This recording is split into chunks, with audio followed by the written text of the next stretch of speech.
വിളിച്ചതാ. അവന്റെ കൂട്ടുകാരെല്ലാം കൂടെ ചെലവിന് ടൂർ കൊടുക്കണമെന്ന്. എന്തോ കോക്കം വെച്ചടി പറയും. കൂട്ടുകാരെല്ലാം കൂടെ ടൂറിന് പോകുന്ന ചെലവിന് കൊടുക്കണമെന്ന്. കൂട്ടുകാർക്കെല്ലാം കൂടെ ചെലവിന് കൊടുക്കണം.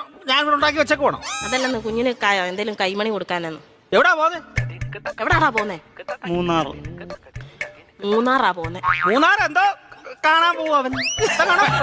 കാണാൻ ഇരിക്കാൻ പറ അവനോട്. മൂന്നാർ എന്തോ കാണാൻ പോവാടാ നീ. എന്നും ഞാൻ ഈ വീട്ടിൽ നിന്ന് 2 മരമോത്ത കാണുമല്ലേ. നാട്ടിൽ പോയി അവിടെ പോയി എല്ലാ ആൾക്കാരെയൊക്കെ കാണട്ടെ.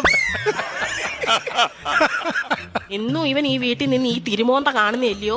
നാട്ടിലെങ്ങനെ പോയി നല്ലൊരു മോന്ത കാണും. അവൻ 2 മോന്തയുടെ കാര്യമാണല്ലോ പറഞ്ഞു. ഒരെണ്ണം ഞാനിപ്പോ കട്ട് ചെയ്തു. നീ മിടിക്കുക. ഇടയ്ക്ക് എന്നിട്ടേ അവൻ പറയുന്നത് എന്നോടും ഞാൻ പറയുന്നത് അവനോടും പറഞ്ഞാൽ മതിയല്ലോ. തീർന്നല്ലോ, പഠിക്കണ്ടല്ലോ, മിടിക്കുക. പൈസ വല്ലതും കൊടുക്കുന്നത്. എത്ര രൂപ വേണം ചൈന്? 2500 രൂപ. 2500 എന്തിനാണ് നിനക്ക് നിറങ്ങാൻ പോകുന്നതിന്? 5000 രൂപ.